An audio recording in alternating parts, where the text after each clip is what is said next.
इसमें इसका मतलब ऊप ऑब्जेक्ट ओरिएंटेड प्रोग्रामिंग। ठीक है, तो जैसे ऑब्जेक्ट ओरिएंटेड प्रोग्रामिंग क्या है, यदि आपसे पूछा जाए तो क्या बताएंगे? किसी का इसका डेफिनेशन प्रॉपर पता है? व्हाट इज ऊप और ऊप्स?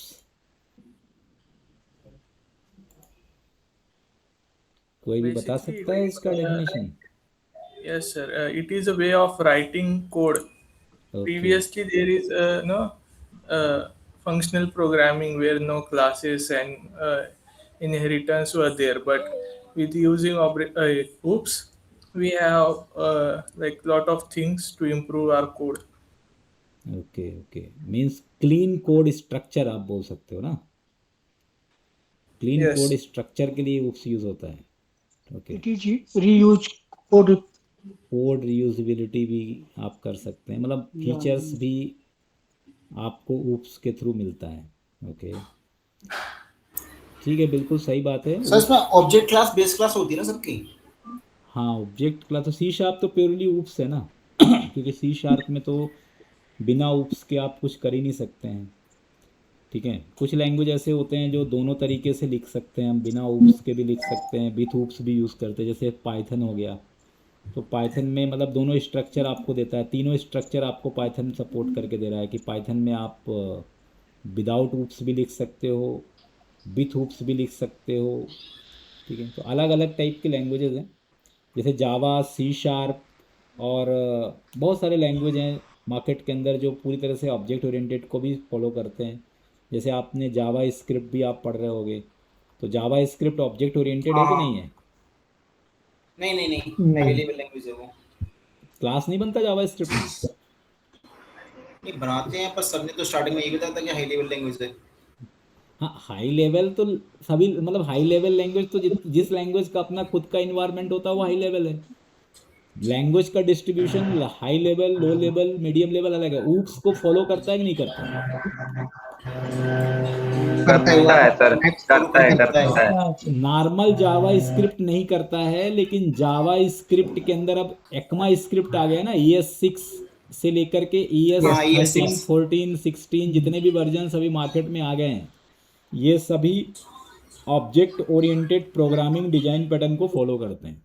ठीक है, लाइक टाइपस्क्रिप्ट भी करता है ना। हाँ, तो मतलब आप ये बोल सर सकते हो फंक्शन कि इसमें हम कब कवर करेंगे? किसमें? Function function I think function रह गया ना, कवर होगा। सब इसी में आएगा, ऊप्स में ही सब आएगा। ठीक ओके। है, सब ऊप्स के ही पार्ट है ना ये सब। फंक्शन हो गया, हाँ हाँ, मेंबर्स इसमें हो ही गए, कवर होगा। सब इसी में कवर होगा, सब A to Z। ठीक है, तो एक्चुअली इसको ऊप बोलते हैं, object most oriented important class. Programming, object oriented programming. ठीक है, ऊप या ऊप्स बाद में इसको एस लगा दिया गया, ऑब्जेक्ट ओरिएंटेड प्रोग्रामिंग सिस्टम या ऑब्जेक्ट ओरिएंटेड प्रोग्रामिंग स्ट्रक्चर। ठीक है, object oriented programming is a programming paradigm, मतलब ये प्रोग्रामिंग के जो प्रिंसिपल होते हैं, जो पैराडिज्म होते हैं, वो उसको डिसाइड करता है कि प्रोग्रामिंग में क्या क्या चीज़ों को हम अपने कोड को कैसे ऑर्गेनाइज कर सकते हैं, कैसे हम अपने कोड को रीयूजेबल बना सकते हैं, हम अपने प्रोग्राम कोड को कैसे एब्स्ट्रैक्ट कर सकते हैं, कैसे हम इसको इनकैप्सुलेट कर सकते हैं। तो मतलब एक होता है कोई भी सॉफ्टवेयर बनाना, और एक होता है एक ऐसा सॉफ्टवेयर बनाना जिसको बाद में भी कोई मेंटेन करे तो उसको प्रॉब्लम ना जाए। जैसे आपने देखा होगा कि आप लोग यदि .NET के किसी प्रोजेक्ट कंपनी में जाते हो तो ऑलरेडी 10 साल पुराने प्रोजेक्ट पे काम करते हो, तो वो 10 साल पुराना जी जो सर। प्रोजेक्ट होता है उसको आपको समझने में ज़्यादा टाइम नहीं लगता, आप उसको बहुत ईजी वे में समझ सकते हो। लेकिन यदि ऑब्जेक्ट ओरिएंटेड प्रोग्रामिंग लैंग्वेज को फॉलो करके यदि कोई सॉफ्टवेयर का कोड नहीं लिखा जाता तो उस सॉफ्टवेयर के कोड को कोई मेंटेन ही नहीं कर पाता, उसका मेंटेन करना बहुत ज़्यादा टिपिकल होता है, उसके अंदर के कोड को रीयूज़ करना तो बिल्कुल इम्पॉसिबल ही है। तो इन सभी प्रॉब्लम, क्योंकि सॉफ्टवेयर जब डिजाइन किया जाता है तो वो ये सोच के डिजाइन किया जाता है कि हमें सिर्फ आज यूज़ नहीं करना है, आज के 100 साल के बाद भी यदि इस सॉफ्टवेयर को कोई यूज़ करे तो उसको किसी भी टाइप का जी कोई जी। प्रॉब्लम ना हो। तो इस पर्टिकुलर रिक्वायरमेंट को फॉलो करने के लिए एक पैराडिज्म बनाया गया, एक प्रिंसिपल बनाया गया, एक सेट ऑफ रूल्स बनाया गया वो रूल्स कौन प्रोवाइड करता है? Object oriented programming.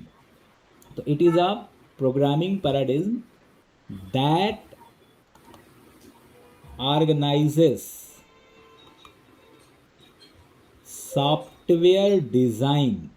ठीक है, सॉफ्टवेयर डिज़ाइंस प्रिंसिपल होते हैं, डिज़ाइन रूल्स होते हैं, ये सब आपको जो बेसिक डिज़ाइन प्रिंसिपल है, जितने भी डिज़ाइन प्रिंसिपल है सब ऊप्स पे ही बेस्ड है।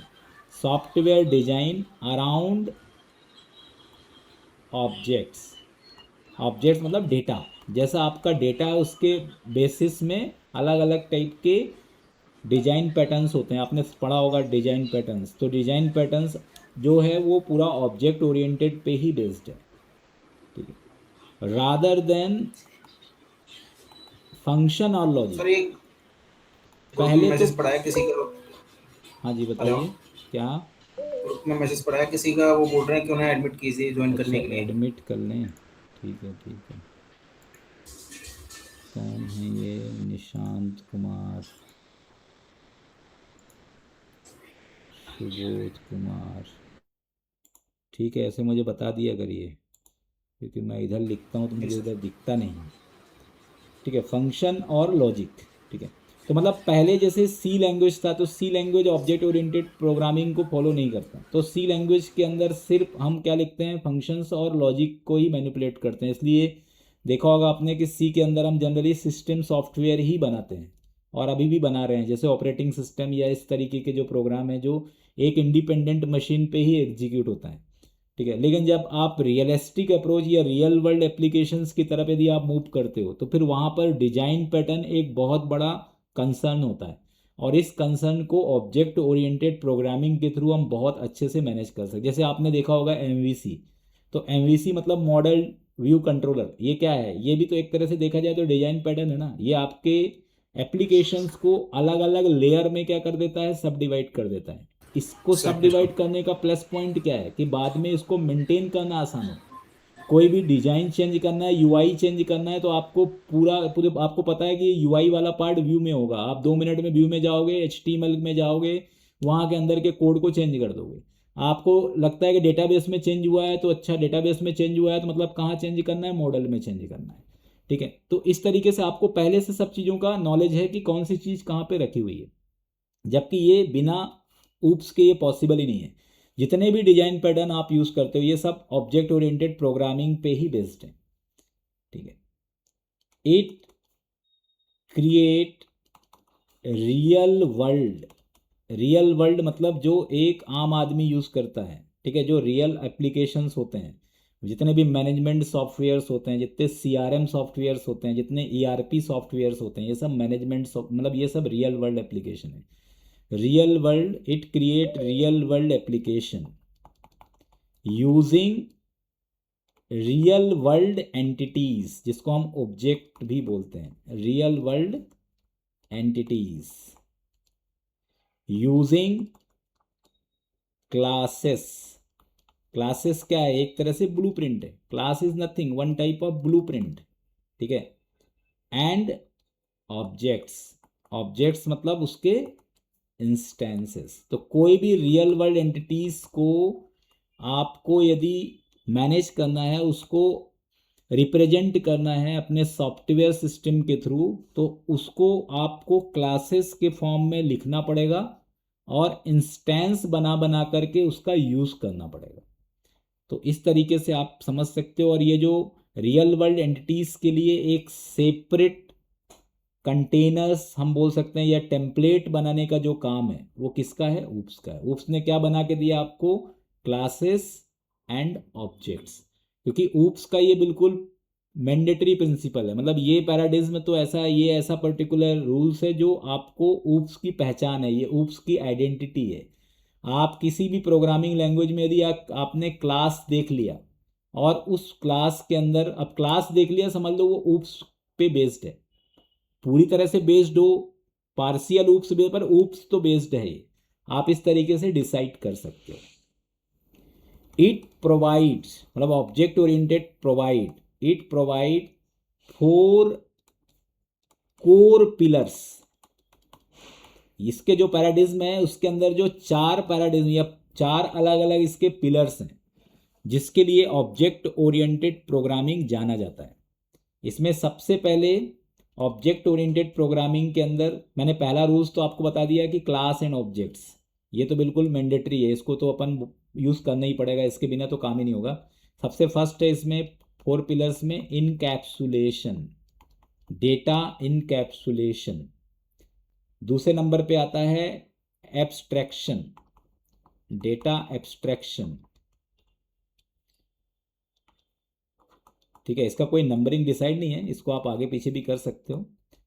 Polymorphism and inheritance. यदि इम्प्लीमेंटेशन वाइज देखा जाए तो इनकैप्सुलेशन आप मैनेज कर सकते हो। इनकैप्सुलेशन के बाद आपको इनहेरिटेंस में जाना पड़ेगा, क्योंकि ये दोनों जो फीचर्स है ना, ये दोनों फीचर्स इनहेरिटेंस पे बेस्ड है। बिना इनहेरिटेंस के इन दोनों फीचर्स को आप पूरी तरह से इम्प्लीमेंट ही नहीं कर पाएंगे। आप एब्स्ट्रैक्शन बिना इनहेरिटेंस के कर ही नहीं सकते।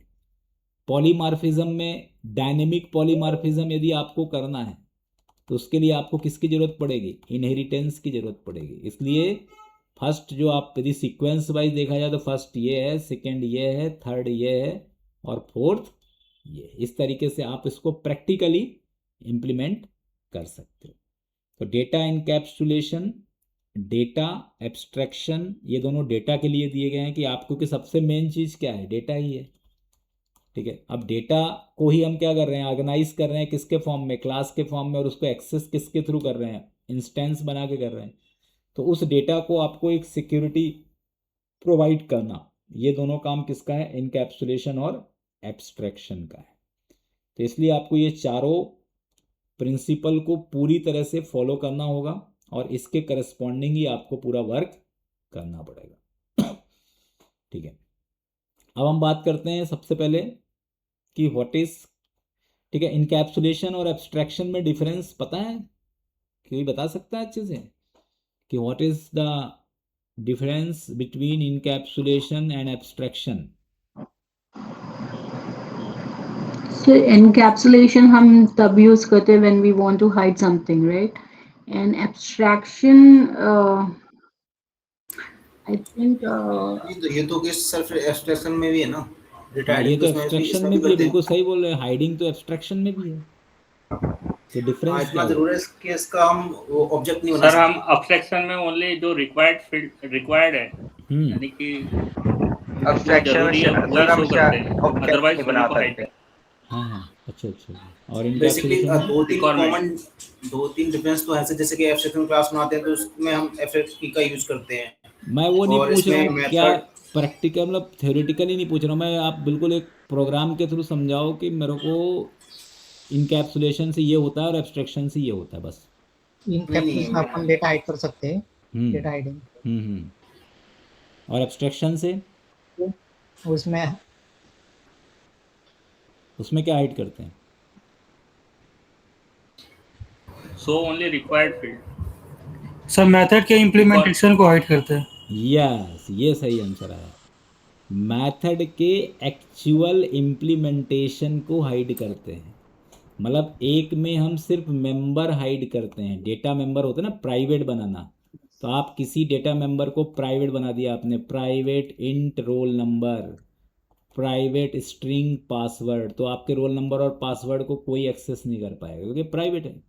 तो किसी भी फील्ड को प्राइवेट बनाना ये होता है इनकैप्सुलेशन। और किसी भी मेथड को एब्स्ट्रैक्ट बनाना, एब्स्ट्रैक्ट बनाने का इंटेंशन क्या होता है कि मेथड के एक्चुअल इम्प्लीमेंटेशन को क्या करना? हाइड करना। तो एक्चुअल इम्प्लीमेंटेशन आप कोड को हाइड करना। जैसे आपके पास एक बहुत ही पासवर्ड वेरिफिकेशन करके आपने कोई मेथड बनाया, अब इस मेथड के अंदर जो एक्चुअल इम्प्लीमेंट, ये जो कोड है, इस कोड को आपको हाइड करना है। तो आप क्या करोगे? एक एब्स्ट्रैक्ट मेथड इसके ऊपर बना दो और उस मेथड में नल कुछ भी मत रखो, क्योंकि एब्स्ट्रैक्ट मेथड में तो कोई बॉडी होता ही नहीं, इम्प्लीमेंटेशन होता ही नहीं। बॉडी नहीं होती। तो उससे क्या होगा? एब्स्ट्रैक्ट मेथड क्यों बनाते हैं अपन? एक्चुअल इम्प्लीमेंटेशन आप कोड को हाइड करने के लिए। तो इसके लिए एब्स्ट्रैक्शन होता है। इनकैप्सुलेशन इंटरनल डेटा मेंबर्स को हाइड करने के लिए। ठीक है, ये मेन, मतलब दोनों एक तरह से देखा जाए तो हाइड ही कर रहे हैं, पर एक डेटा को हाइड कर रहा है और एक एक्चुअल इम्प्लीमेंटेशन ऑफ कोड को हाइड कर रहा है। इसलिए एब्स्ट्रैक्ट क्लास और इंटरफेस का कॉन्सेप्ट यूज़ किया जाता है रियल टाइम प्रोग्रामिंग के अंदर। तो एब्स्ट्रैक्ट क्लास और इंटरफेस बनाने का रीजन क्या है? डेटा एब्स्ट्रैक्शन को प्रोवाइड करना, ठीक है। और पॉलीमॉर्फिज्म का मतलब है मैनी, मतलब पॉली मतलब मैनी और मॉर्फिज्म का मतलब होता है फीचर्स। मतलब एक ही मेथड के थ्रू आपको बहुत सारे अलग अलग फीचर्स देने हैं, तो उसके लिए आप क्या यूज़ करोगे? पॉलीमॉर्फिज्म। इसमें भी दो होते हैं, एक होता है ओवरलोडिंग और दूसरा होता है ओवर राइडिंग, और एक तीसरा होता है मेथड हाइडिंग, ठीक है। तो इसमें कंपाइल टाइम या स्टैटिक, और दूसरा अभी बताऊंगा मैं डेप्थ में, अभी मैं थोड़ा ब्रीफ कर रहा हूँ। और दूसरा आता है रन टाइम। और कंपाइल टाइम के अंदर होता है ओवरलोडिंग। ओवरलोड करना, नाम से क्लियर है। एक्स्ट्रा फीचर्स आपने दे दिया एक ही नाम के मेथड में, जैसे कंसोल डॉट राइट लाइन। अब राइट लाइन एक ऐसा प्रीडिफाइंड मेथड है जिसमें आप इंटीजर भी दे सकते हो। किसी का और रिक्वेस्ट आया क्या क्लास के लिए? ग्रुप में कोई मैसेज नहीं।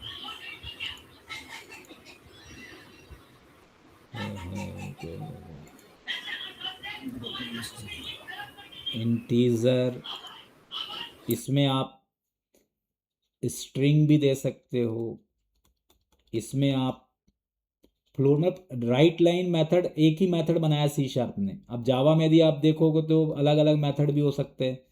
कुछ लैंग्वेज में अलग अलग नाम के मेथड बनाया कि right integer, right string, right float, right double.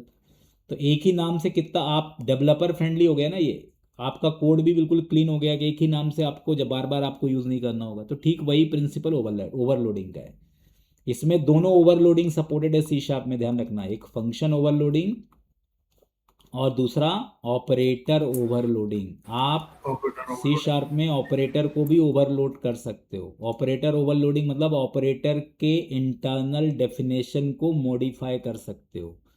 Plus से आप माइनस करा सकते हो, और माइनस के अंदर आप इसके अंदर के फीचर्स को ओवरलोड करके मल्टीप्लिकेशन करा सकते हो, ठीक है। पर रियल टाइम में ऐसा नहीं होता। मैं बताना चाह रहा हूँ मैं कि यदि करना है तो कर सकते हो। मैं यहाँ पे दो ऑब्जेक्ट के बीच में O1 प्लस O2 करूँगा, माइनस हो जाएगा, क्योंकि मैं उस समय प्लस ऑपरेटर को क्या कर लूँगा? ओवरलोडिंग कर लूँगा।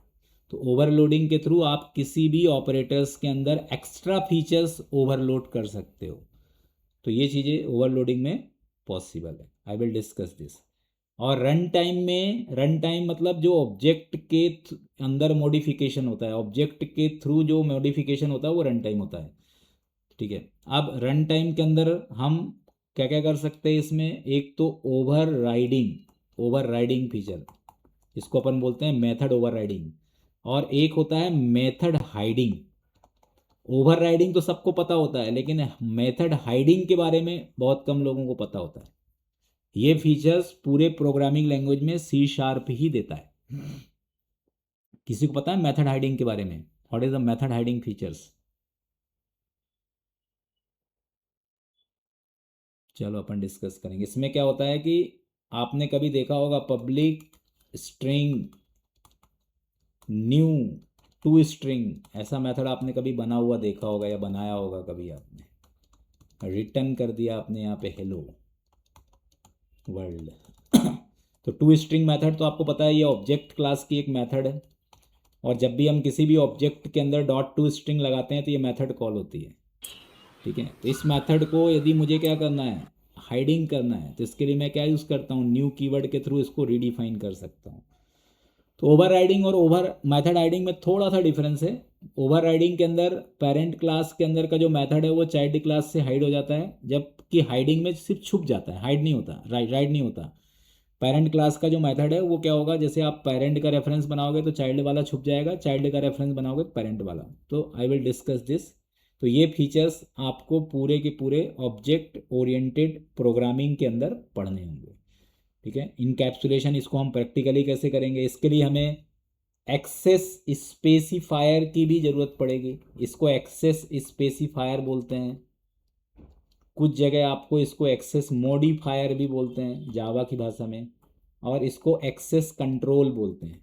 तो सी शार्प एक ऐसी प्रोग्रामिंग लैंग्वेज है जिसमें 5 डिफरेंट टाइप के एक्सेस स्पेसिफायर होते हैं, जिसमें फर्स्ट है private, the second is internal, the third one is protected, the fourth one is, इन दोनों को कंबाइन करके भी एक एक्सेस कंट्रोल बनता है, protected internal, and the fifth one is public.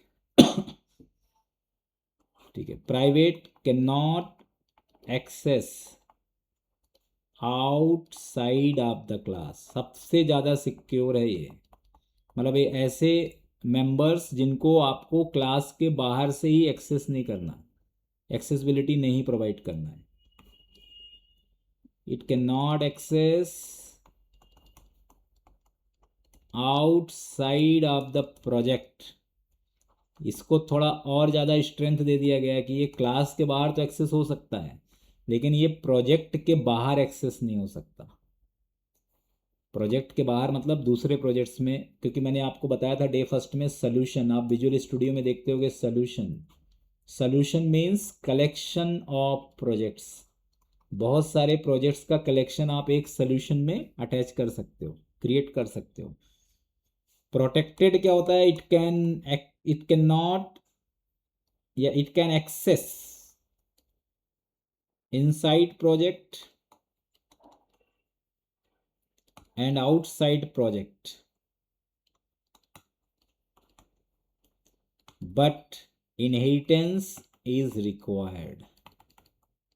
मतलब base class to child class इसका स्कोप होता है। इनहेरिटेंस के बिना प्रोटेक्टेड का कोई सेंस नहीं है, इनहेरिटेंस के बिना प्रोटेक्टेड जो है ना वो एक्सेसिबल नहीं होता। ये प्रोटेक्टेड आपका प्राइवेट जैसे ही है।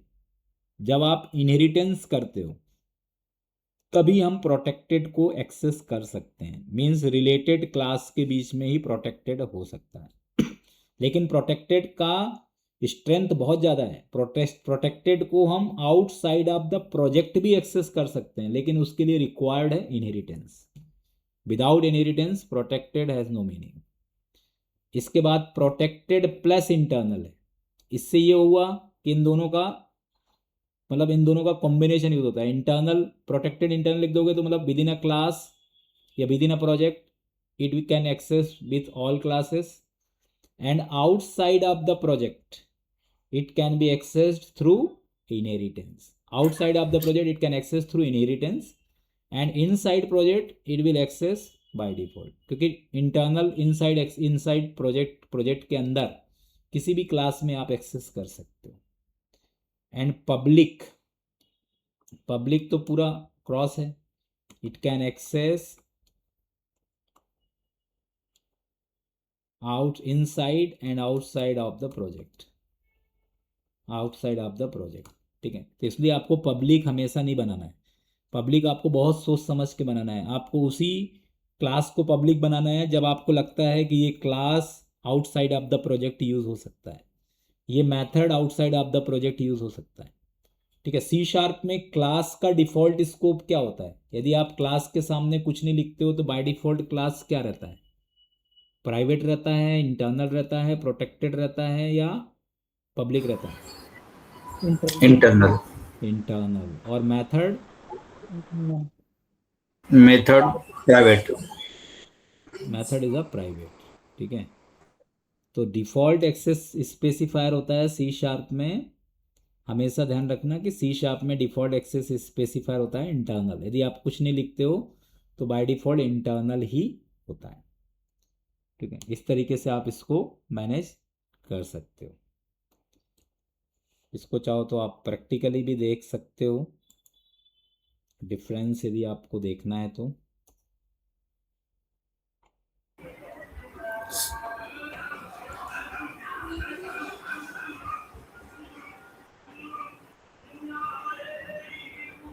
आउटसाइड ऑफ द प्रोजेक्ट का एग्जांपल भी मैं बता रहा हूँ आपको।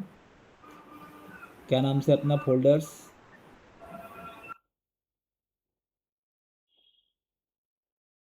Practice C sharp new session, ये वाला होगा। यही वाला है सर शायद। ये वाला है ना? जी सर।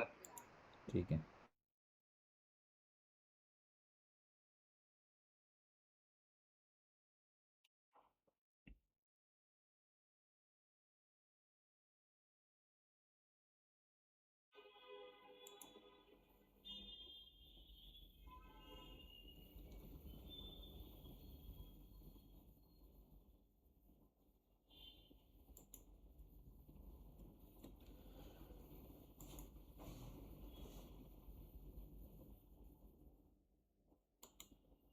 ओके, जैसे हमने एक क्लास यहाँ बना दिया add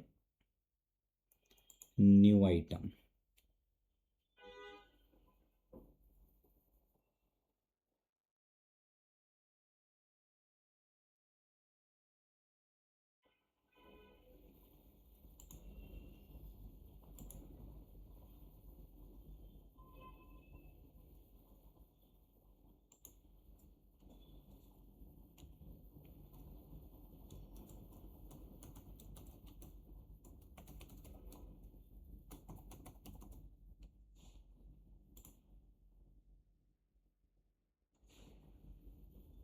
access specifier example.cs.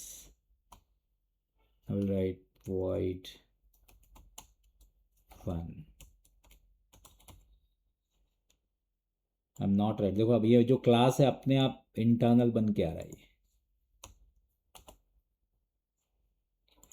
If you are not writing anything on methods, then their scope will be private. This is function 1, this is function 2, console dot write line internal. Here I will just write private.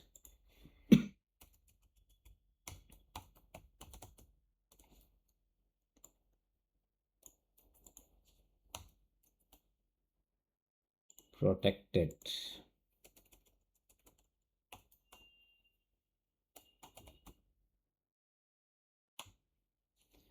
Protected void function 3, and their name I will just change protected. After that again I am creating another new class,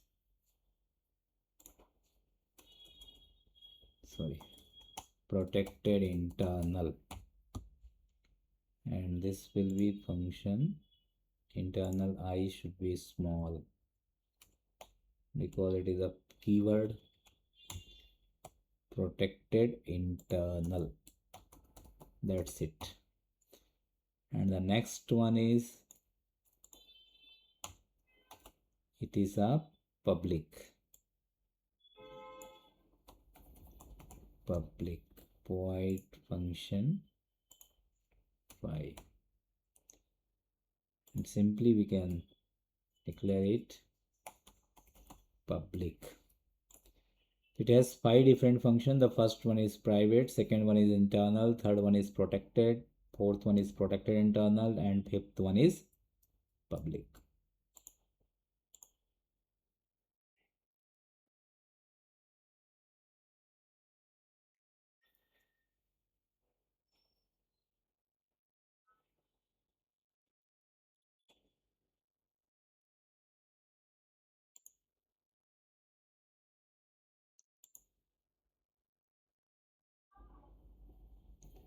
Now I am trying to access on program.cs. अभी मैं इस code को comment कर देता हूँ। अभी हम सिर्फ एक नॉर्मल बिजनेस लॉजिक पे ही फोकस कर रहे थे, अब हम डिजाइन पैटर्न या कोड स्ट्रक्चर पे फोकस करेंगे। अब यहाँ पर जैसे आप देख सकते हो मैंने ये सभी मेथड नॉन स्टैटिक बनाया है, मतलब डायनेमिक मेथड बनाया, नॉन स्टैटिक मेथड बनाया हुआ है, इसलिए हमें इसको एक्सेस करने के लिए ऑब्जेक्ट बनाना पड़ेगा। ठीक है, class contains 2 different type of method. The first one is static method. Static method के लिए आप डायरेक्टली क्लास नेम से कॉल कर सकते हैं, और नॉन स्टैटिक मेथड जितने भी होते हैं, या इसको इंस्टेंस मेथड भी बोल सकते हैं, इसको कॉल करने के लिए हमें ऑब्जेक्ट बनाना पड़ेगा।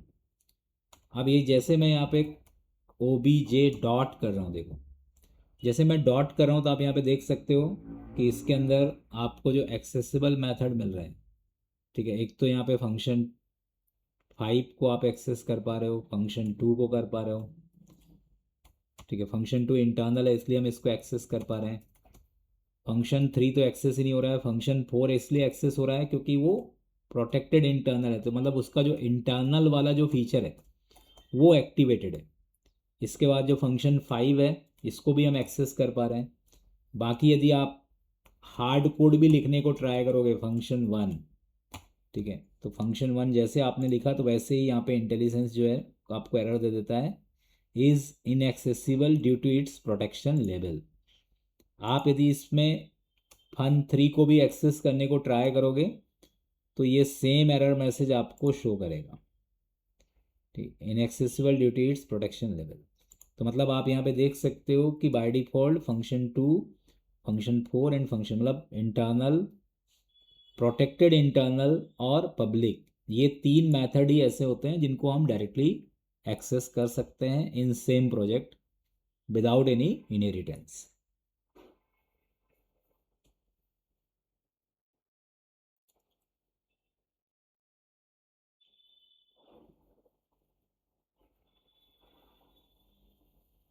This one.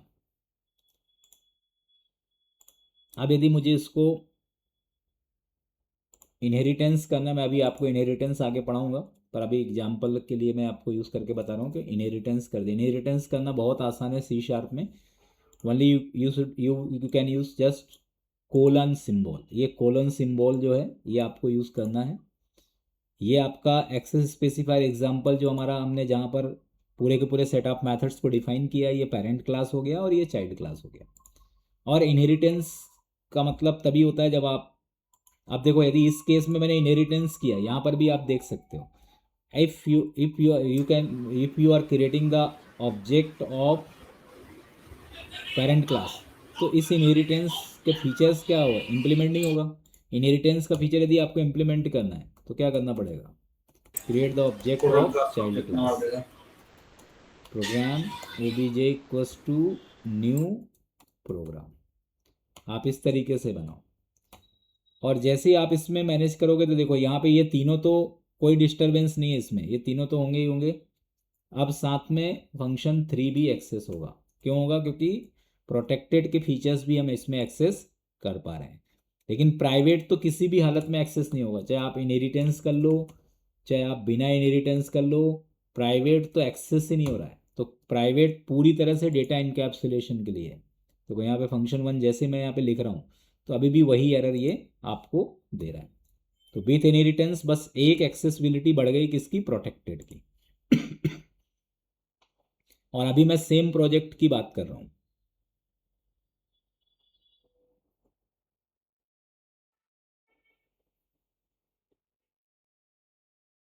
Internal, protected internal, public and protected, ये चारों एक्सेसिबल है।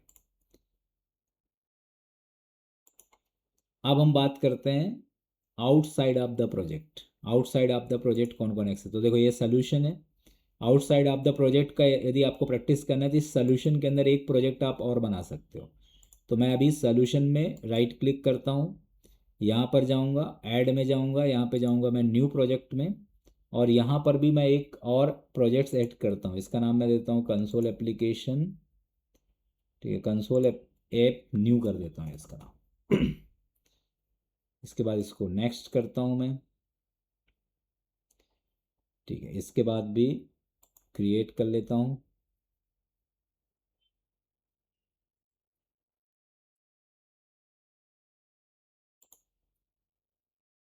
ये हमारा दूसरा प्रोजेक्ट भी अब one solutions contains multiple projects. अब जैसे आप यहाँ पे सोल्यूशन एक्सप्लोरर में जाएंगे तो यहाँ पे आपको 2 प्रोजेक्ट दिख रहे हैं, एक कंसोल एप्लीकेशन, एक प्रैक्टिस C# न्यू सेशन। अब मैं इस कंसोल एप्लीकेशन में जाता हूँ और यहाँ पर now I am accessing this access specifier example. तो यदि आपको किसी भी क्लास को दूसरे प्रोजेक्ट पे एक्सेस करना है तो पहले आपको उसके नेम स्पेस, उसके प्रोजेक्ट को मैनेज करना होगा यूजिंग एक्सेस। देखो ये आ ही नहीं रहा, अब कोई बता सकता है क्यों नहीं आ रहा है, यूजिंग एक्सेस सेट नहीं किया ना इसका सर। हाँ, तो इसके लिए 2 चीज़ करनी पड़ती है। एक तो रेफरेंस तो सेट करना ही पड़ेगा, तब भी नहीं आएगा। चलो अब मैं रेफरेंस सेट कर देता हूँ। देखो ये भी चीज़ अच्छी है कि जब भी आपको किसी एक प्रोजेक्ट को दूसरे में यदि आपको ऐड करना है तो आपको इसके लिए उसका रेफरेंस ऐड करना होता है, ठीक है। तो यहाँ पे ऐड में जाइए और ऐड में जाने के बाद यहाँ पर आ जाएगा सर्विस रेफरेंस या प्रोजेक्ट रेफरेंस Project होगा, ठीक है, reference.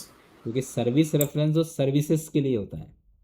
तो यहाँ पर ऐड प्रोजेक्ट रेफरेंस, ठीक है, कहाँ पर ऐड करना है, C#, ये वाला देखो अपने आप आ गया कि किस प्रोजेक्ट का करना है, प्रैक्टिस C# न्यू सेशन।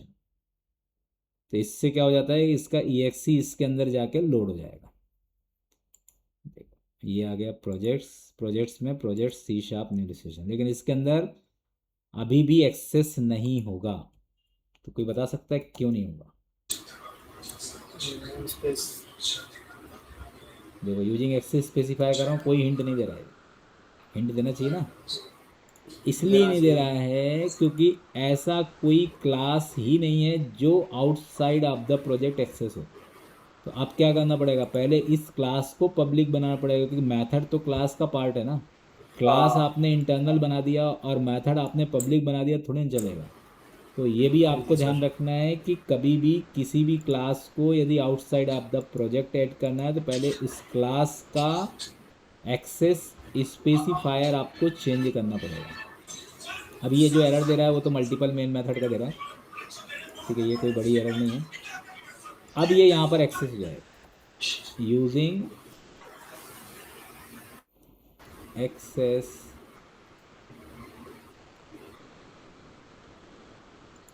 यहाँ पे जाइए, क्या नाम है इसका, एक्सेस स्पेसिफायर नहीं, अब यहाँ पे प्रोजेक्ट का नाम होगा। प्रोजेक्ट का नाम क्या है अपना, प्रोजेक्ट का नाम है C#, प्रैक्टिस C# न्यू,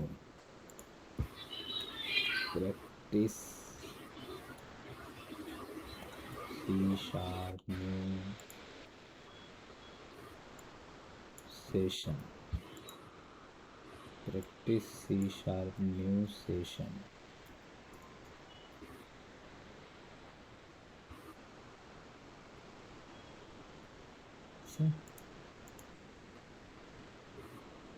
मेरे ख्याल से प्रोजेक्ट रेफरेंस की जगह कुछ और होगा क्या इसमें, अभी भी उसका EXE ऐड नहीं हुआ।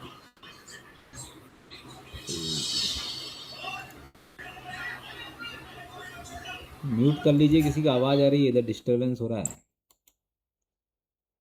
ऐड में जाइए, ऐड में जाने के बाद इसमें तो ऐसे आएगा नहीं, तो सर्विसेज के लिए है। एक कॉम रेफरेंस करके भी है, ठीक है, वर्जन्स के अंदर थोड़े फीचर्स अलग हो जाते हैं। सर ये आपने शायद सॉल्यूशन का नाम नहीं दिया क्या वहाँ पे, कहाँ पे, जहाँ आप लिख रहे थे यूजिंग, यूजिंग यहाँ पे,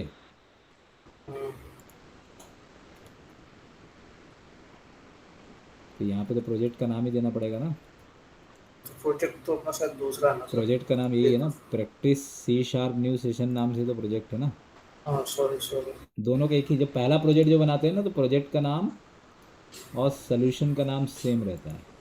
सर ये जो लास्ट वाला प्रोजेक्ट है ना वो .NET 9 में बना है शायद, और पुराना वाला जो प्रोजेक्ट है वो .NET 10 लिखा हुआ है।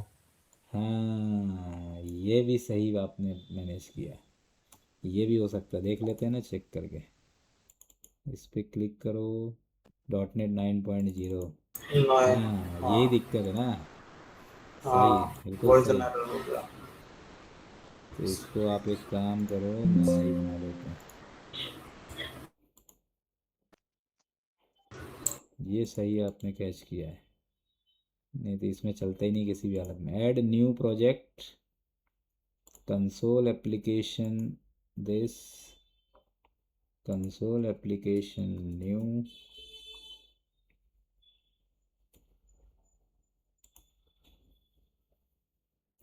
इसको भी 10 कर दो।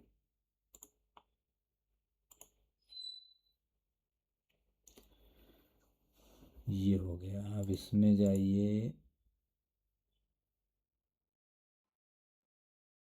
इसलिए वार्निंग दे रहा था वो, अपन ने उसके वार्निंग को इग्नोर करा। ऐड और वापस से आप जाइए इसके अंदर प्रोजेक्ट रेफरेंस, अब आ जाएगा ये प्रैक्टिस C# न्यू सेशन, देखो अभी इसमें किसी भी टाइप का ये वार्निंग मैसेज नहीं दे रहा है, लेकिन वो पब्लिक करना ज़रूरी है, क्लास को पब्लिक करना ज़रूरी है। क्लास को पब्लिक नहीं करोगे तो वो इनएक्सेसिबल रहेगा। अब यहाँ पे जाएंगे यूजिंग प्रैक्टिस, ये देखो आ गया एक बार में, प्रैक्टिस C# न्यू सेशन, और यहाँ पर हम एक्सेस करेंगे, access specifier example obj equals to new access. बताओ अब इसमें कौन कौन एक्सेस होगा, आउटसाइड ऑफ द प्रोजेक्ट क्या क्या एक्सेस होगा? Public public without inheritance only public is accessible. सिर्फ फंक्शन फाइल, सिर्फ एक ही फंक्शन एक्सेस हो रहा है, दैट इज पब्लिक। अब इसको यदि आपको चलाना है तो इसमें अब देखो जैसे दो प्रोजेक्ट है, अब सोल्यूशन एक ही है, तो एक सोल्यूशन में यदि आपको किसी स्पेसिफिक प्रोजेक्ट को चलाना है तो इसके प्रॉपर्टीज़ में जाओ, सोल्यूशन के प्रॉपर्टीज़ में जाओ, और यहाँ पर आप सिंगल स्टार्टअप प्रोजेक्ट में कंसोल एप्लीकेशन न्यू 2 को सेलेक्ट कर लो, अदरवाइज मल्टीपल भी ले सकते थे, और यहाँ पे आप रन कर दो।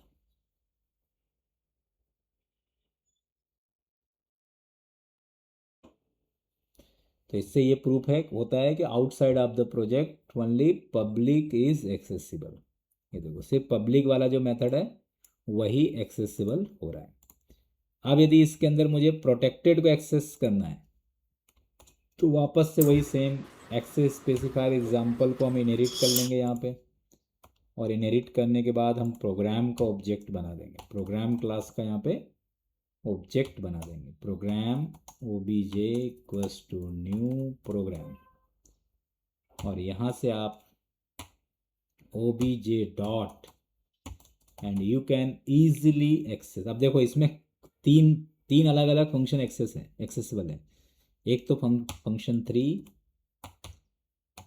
प्रोटेक्टेड, ये प्योर प्रोटेक्टेड है।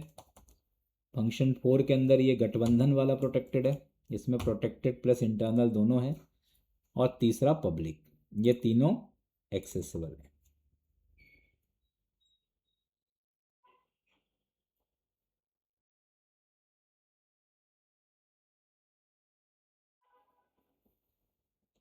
ये आ गया protected, protected internal and public.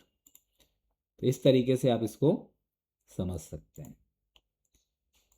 तो दी ज़्यादा different type of access specifier, और इसको आप प्रैक्टिकली भी इम्प्लीमेंट करके देख सकते हैं। आप अपन बात करते हैं सबसे पहले क्लास के बारे में कि what is class and object. तो जैसे मैंने आपको इसको मतलब कैसे आप डिफाइन करेंगे, इसका जो एक्चुअल डेफिनेशन क्या है। तो देखो क्लास एक्चुअली क्या है, एक तरह से हम बोल सकते हैं कि क्लास एक तरह से ब्लूप्रिंट की तरह काम करता है। Class is the blueprint of object, मतलब आप बोल सकते हो कोई भी रियल वर्ल्ड एंटिटीज़ का जो ब्लूप्रिंट है उसको अपन क्या बोलते हैं, क्लास, या इसको हम बोल सकते हैं टेम्पलेट। तो एक क्लास इज अ ब्लूप्रिंट और टेम्पलेट, ये एक टेम्पलेट है दैट डिफाइंस द स्ट्रक्चर्स।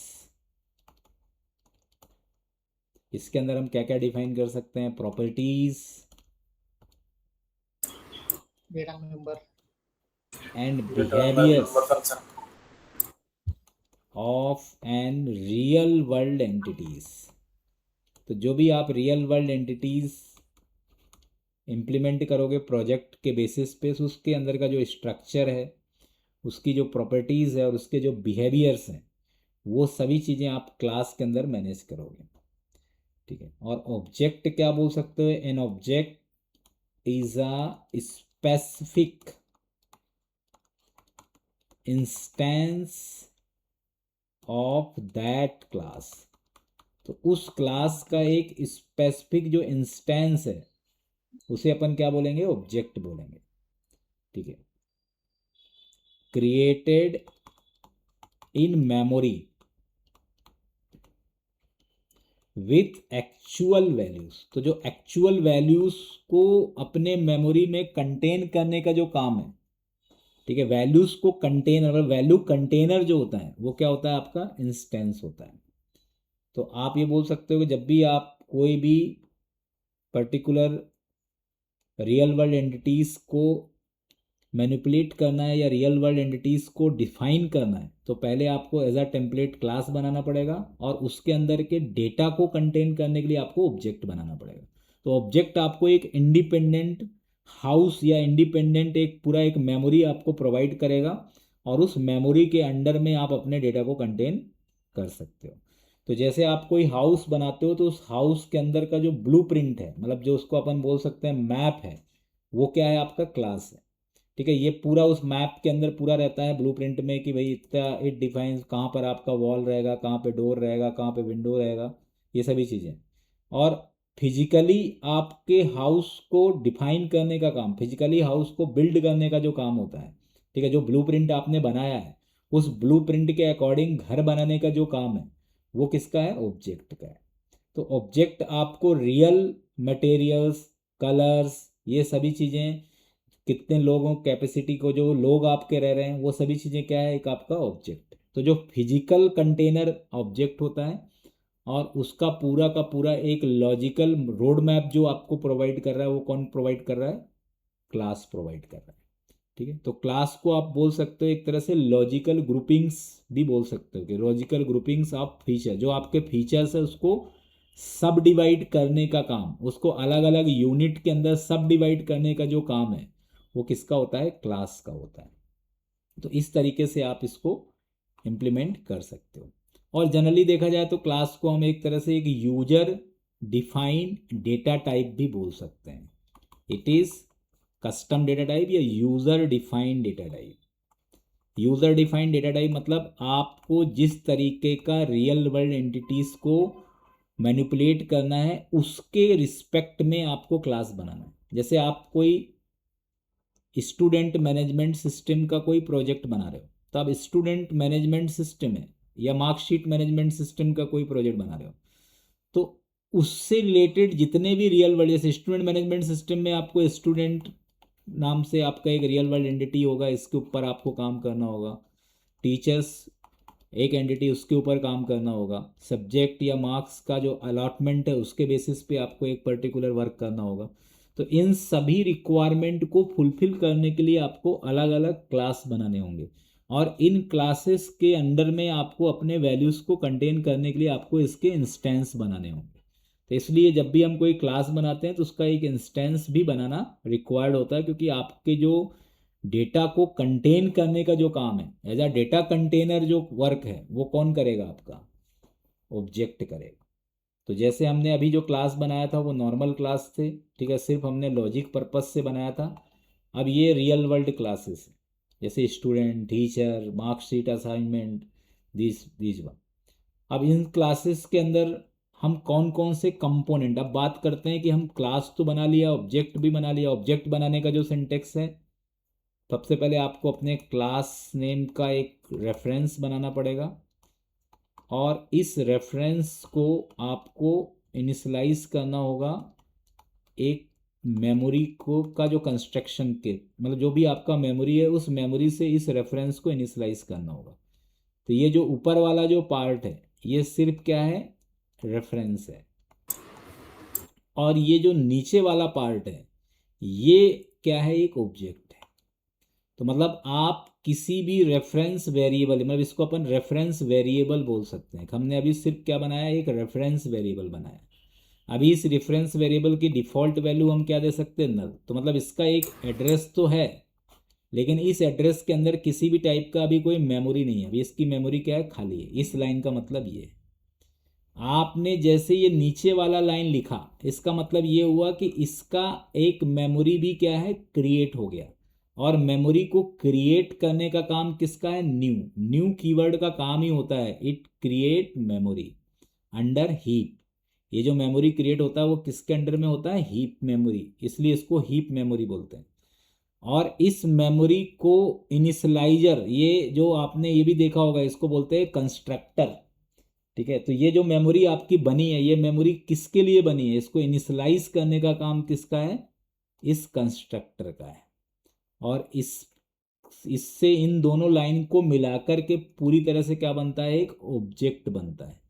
और ये ऊपर वाला जो है ये ऑब्जेक्ट का एड्रेस को डिनोट करता है, और ये वाला जो स्टेटमेंट है ये इस ऑब्जेक्ट के अंदर के मेमोरी को डिनोट करता है, मतलब मेमोरी को क्रिएट करता है ऐसा।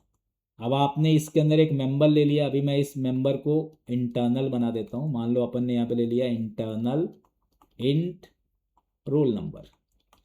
तो अब मैं इसमें लिख देता हूँ obj.roll_number इक्वल टू 1001। तो इसका मतलब ये हुआ कि ये एक तरह से कौन सा वेरिएबल है? इंस्टेंस वेरिएबल है। तो ये इंस्टेंस वेरिएबल का जो डेटा है इस पर्टिकुलर मेमोरी के अंदर ये इसके वैल्यूज़ को क्या करेगा? कंटेन कर देगा।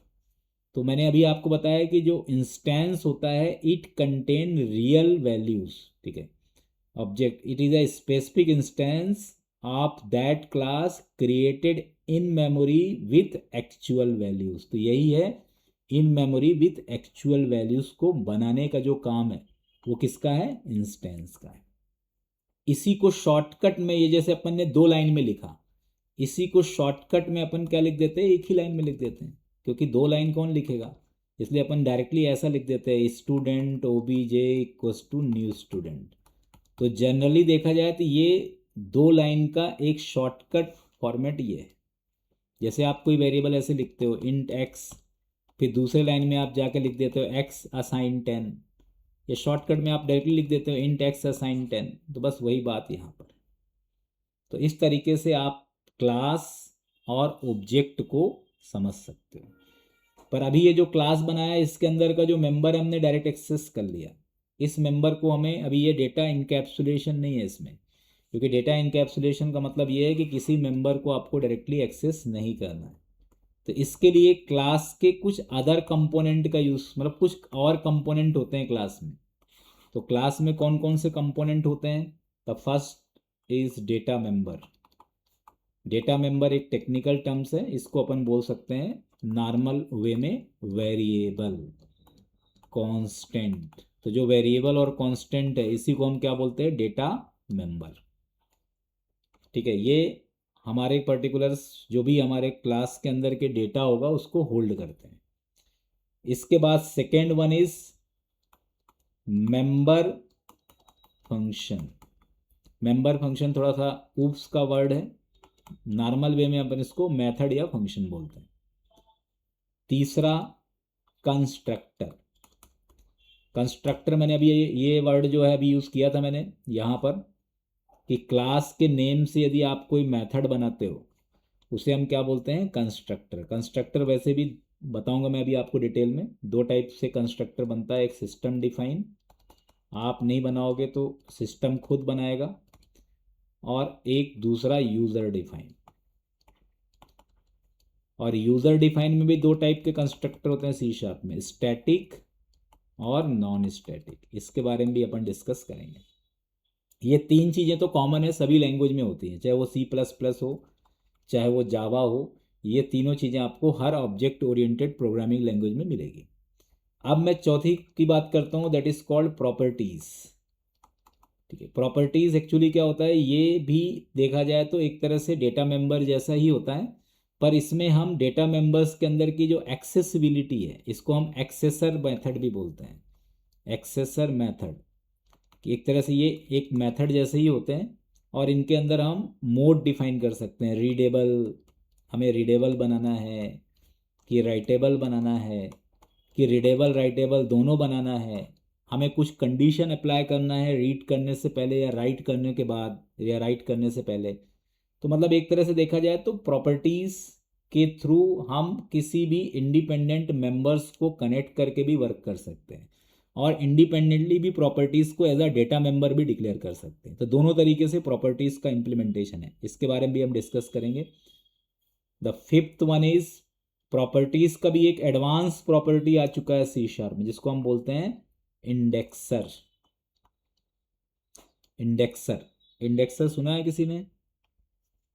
ये भी एक तरह से ऑब्जेक्ट ऑब्जेक्ट बेस्ड प्रॉपर्टी है, ठीक है। मतलब किसी भी ऑब्जेक्ट के अंदर यदि आप एरे के फॉर्म में कोई डेटा को रीड या राइट करना चाहते हो तो आप एक कॉमन इंडेक्सर बना सकते हो प्रॉपर्टीज़ की तरह। तो इसके थ्रू आप एरे के अंदर डेटा को सेट, मतलब किसी भी ऑब्जेक्ट के अंदर डेटा को सेट कर सकते हो, गेट कर सकते हो। तो इसके बारे में भी अपन डिस्कशन करेंगे, ठीक है। तो इतने सारे अलग अलग टाइप के कंपोनेंट्स होते हैं जो क्लास के अंदर मैनेज होते हैं। तो these are called component of class, ठीक है। किसी को कोई डाउट है? बाकी चीज़ें तो मैंने अभी आपको बता ही दिया। एक्सेस मॉडिफायर भी, ये भी कंपोनेंट ऑफ क्लास ही है।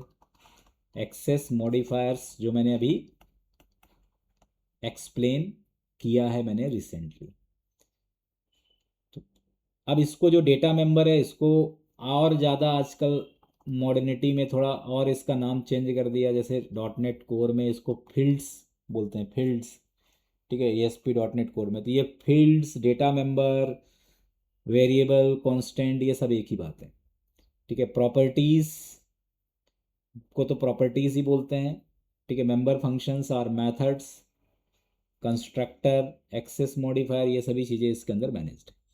तो मतलब अब कुल मिलाकर के अब आपको जितने भी प्रोग्राम बनाने हैं इनके लिए पहले आपको इंडिपेंडेंट क्लास बनाने हैं और उस क्लास को आपको एक्सेस करना है थ्रू ऑब्जेक्ट, ठीक है। डायरेक्टली अब आपको सिर्फ मेन मेथड के अंदर डायरेक्टली जाकर के कोई भी प्रोग्राम नहीं लिखना है। आपको कोई सा भी प्रोग्राम है, चाहे वो रियल वर्ल्ड क्लास को इम्प्लीमेंट करने का प्रोग्राम हो, चाहे वो लॉजिकल प्रोग्राम हो, कोई सा भी प्रोग्राम बनाना है आपको इसी तरीके से बनाना है, ठीक है। क्योंकि जब आप रियल टाइम कोई भी प्रोजेक्ट्स बनाओगे तो आपको एडिशन, सब्सट्रैक्शन या मल्टीप्लिकेशन, डिवीजन तो करना पड़ेगा, लेकिन डायरेक्टली किसी भी स्केलर डेटा पे नहीं करना होगा। वो भी आपको करना है तो किसी भी ऑब्जेक्ट के डेटा पे ही करना है, ऑब्जेक्ट के डेटा के वैल्यू पे करना है, ठीक है। तो जैसे मैं अभी आपको बता रहा हूँ, जैसे int roll number, string name. अब ये मैंने स्टूडेंट का एक कॉमन एट्रीब्यूट ले रहा हूँ जो हर स्टूडेंट के अंदर कॉमन है, ठीक है। यहाँ पे दे दिया मैंने इंट फी। अब इसके अंदर के डेटा को यदि मुझे सेट या गेट करना है, क्योंकि अल्टीमेटली मेरा गोल यही है कि मैं एक रियल वर्ल्ड एंटिटी है स्टूडेंट, इसके अंदर मुझे डेटा को सेट करना है या इसके अंदर डेटा को मतलब वैल्यूज़ को फीड करना है और इसके अंदर के वैल्यूज़ को गेट करना है, एक्सेस करना है। तो if I want to feed the value और एक्सेस द वैल्यू, इसके लिए मुझे क्या बनाना पड़ेगा? स्टैंडर्ड अप्रोच तो ये है कि आप इसके लिए मैथड्स बनाओ, ठीक है। तो मैथड्स का काम यही होता है कि फंक्शनैलिटी या जो बिहेवियर्स है उसको मैनेज करना। तो मैं यहाँ पर मेथड का नाम कुछ भी बना सकता हूँ। मैंने इसका नाम दे दिया accept student roll number name and fee, इस नाम से बना दिया। तो इससे क्या है, ये नाम मैंने ऐसा लिखा जो सभी को आसानी से समझ में आ जाएगा, ठीक है। अब इस मेथड को मुझे क्या करना है? बाहर एक्सेस करना है। बाहर कहाँ एक्सेस करना है? Outside of the project access करना है कि within a project access करना है। और सबसे यदि आपको कोई डेटा पास करने वाला काम है, ठीक है, तो डेटा पास करने के लिए सबसे अच्छा तरीका है पैरामीटर्स का यूज़ करना, क्योंकि ये डेटा मुझे कहीं ना कहीं से एक्सेस करना है, क्योंकि मैं अब ये आर्किटेक्चरल डिजाइन पैटर्न को फॉलो कर रहा हूँ। तो इसका मतलब ये है कि मैं एक ऐसा मेथड बनाऊँ जो पूरी तरह से फ्लेक्सिबल हो और जहाँ पर मैं इस मेथड को यूज़ करूँ वहाँ से मैं इसका डेटा डिसाइड कर सकूँ। और 90% प्रोग्राम में यही है। तो इसके लिए हम क्या यूज़ करते हैं? पैरामीटर। मैं अभी आपको टाइप ऑफ मेथड्स भी बताऊँगा। अभी मैं एक बेसिक एग्जाम्पल आपको बता रहा हूँ, दिस डॉट फी। अब यहाँ पे मैंने दिस कीवर्ड का यूज़ क्यों किया है? तो दिस इज द कीवर्ड। ये कीवर्ड मतलब एक प्रीडिफाइन वर्ड है that is use two point the address of current object. मतलब अभी मैं जिस भी ऑब्जेक्ट के थ्रू कॉल करूँगा तो उस ऑब्जेक्ट का जो एड्रेस होगा उस एड्रेस को कौन पॉइंट करेगा? दिस। जैसे मैंने यहाँ पर एक ऑब्जेक्ट बनाया, ठीक है, मैंने अभी आपको समझाया था कि I have created object whose address is obj. अब मैं ओबीजे डॉट रोल नंबर कर रहा था, तो वही काम अब यहाँ पर भी होगा कि जब मैं यहाँ पर obj dot accept student roll number name and fee करूँगा तो जो ओबीजे एड्रेस होगा वो इस दिस के अंदर जाकर के, दिस क्या किसको मैप कर लेगा, ओबीजे को, मतलब इनडायरेक्टली यहाँ पर आ जाएगा OBJ dot roll number, OBJ dot name and OBJ dot fees. आप ऐसा इसको समझ सकते हो। और ये दोनों नाम मैं एक जैसा इसलिए रखता हूँ क्योंकि मैंने अभी आपको बताया कि ऑब्जेक्ट ओरिएंटेशन जो है ना, ये बताता है कि आपको कम से कम असेट्स को यूज़ करना है, कम से कम मेंबर्स को यूज़ करना है, कम से कम टोकन यूज़ करना है। क्योंकि जितना कम से कम कंटेंट आपके प्रोग्राम में होगा, आपका प्रोग्राम उतना ज़्यादा ऑप्टिमाइज होगा, उतना ज़्यादा बेटर होगा। इसलिए वेरिएबल्स के नेम, ठीक है, कम से कम आपको यूज़ करने हैं, कम से कम आपको आइडेंटिफायर्स यूज़ करने हैं, जिससे आप अपने प्रोग्राम के परफॉर्मेंस को मैनेज कर सको। Here I will simply write console dot right line. ये बिल्कुल मैंने एक बिल्कुल बेसिक सा प्रोग्राम में बता रहा हूँ अभी आपको समझाने के लिए, ठीक है। यहाँ पर भी चाहो तो आप दिस लिख दो, नहीं लिखोगे तब भी चलेगा, वो बाय डिफ़ॉल्ट ले लेगा नेम, क्योंकि यहाँ पे कोई कन्फ्यूजन नहीं है उसको। ऊपर वाले प्रोग्राम में एक कन्फ्यूजन भी है कि ये रोल नंबर, ये वाला रोल नंबर पैरामीटर का है, ये वाला रोल नंबर आप अपने अकॉर्डिंग यदि समझना चाहो तो ऐसा भी समझ सकते हो। तो this dot roll number point two this, मतलब क्लास टाइप का जो मेंबर्स है उसको। तो differentiate the parameters and class, इस तरीके से मैंने इसको लिख दिया। अब मैंने अभी बताया कि ऑब्जेक्ट आपको एक इंडिपेंडेंट इंस्टेंस मतलब जो प्रोवाइड करता है, तो इसके लिए अपन को क्या करना पड़ेगा, अपन ने क्लास बना दिया, इसका ब्लूप्रिंट बना दिया। अब इसको हमें एक्सेस करना है, तो इसके लिए हमें क्या करना पड़ेगा, इसके लिए हमें इसका ऑब्जेक्ट क्रिएट करना होगा। तो you can simply take it student obj equals to new student. Obj मतलब ऐसा कोई प्रीडिफाइन नहीं है, आप कोई सा भी रेफरेंस ले सकते हो वेरिएबल्स। अब यहाँ पे देख सकते हो accept student by roll number name and fee. अभी तो मैं हार्ड कोड दे रहा हूँ, आप ये भी वेरिएबल्स मेंबर्स लेके दे सकते हो। STU1 एंड फीस इज मैंने दे दिया 12,000। OBJ dot display student roll number and fee. ये एक पहला स्टूडेंट का पूरा रिकॉर्ड हो गया। ऐसे ही मुझे दूसरे स्टूडेंट का रिकॉर्ड स्टोर करना है, तो अब इसके लिए मुझे एक दूसरा ऑब्जेक्ट बना सकता हूँ OBJ1। और ये OBJ1 एड्रेस पे, अब देखो सबके जैसे अलग अलग मकान, अलग अलग एड्रेस, तो इसमें 2 मकान बन गए। पहले वाले मकान का जो एड्रेस है वो OBJ1 है, OBJ है, और दूसरे वाले का क्या है, OBJ1 है। तो OBJ1 dot accept student roll number name and fee OBJ1 dot display. तो ये अपने डेटा को पूरा मैंने अपने घर को पूरा मैनेज करेगा और ये अपने घर का पूरा मैनेज करेगा। तो इस तरीके से आप अपने डेटा को इंडिविजुअल इंडिपेंडेंटली एक्सेस कर सकते हो, इंडिपेंडेंटली स्टोर कर सकते हो। और ये जो पैटर्न है ये आपको दूसरा कोई डिजाइन सिस्टम नहीं देगा। ये जो पैटर्न है आपको ऑब्जेक्ट ओरिएंटेड प्रोग्रामिंग से ही मिलेगा। तो ये एक बहुत बड़ा एडवांटेज है ऑब्जेक्ट ओरिएंटेड प्रोग्रामिंग का।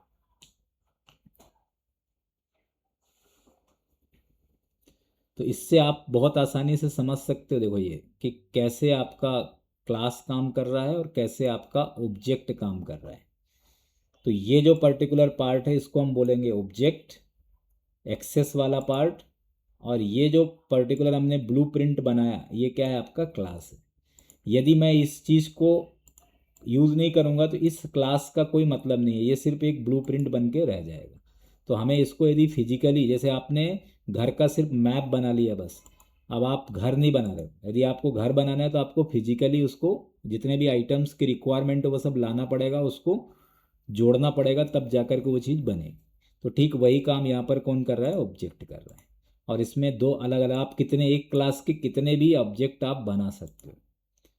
अब मैं इसमें आपको एक क्वेश्चन दे रहा हूँ जो आप खुद से दिमाग लगाना है कि मैं चाहता हूँ कि मैं एक क्लास का एक ऐसा क्लास बनाना चाहता हूँ जिसका मैं एक ही ऑब्जेक्ट बनाऊँ।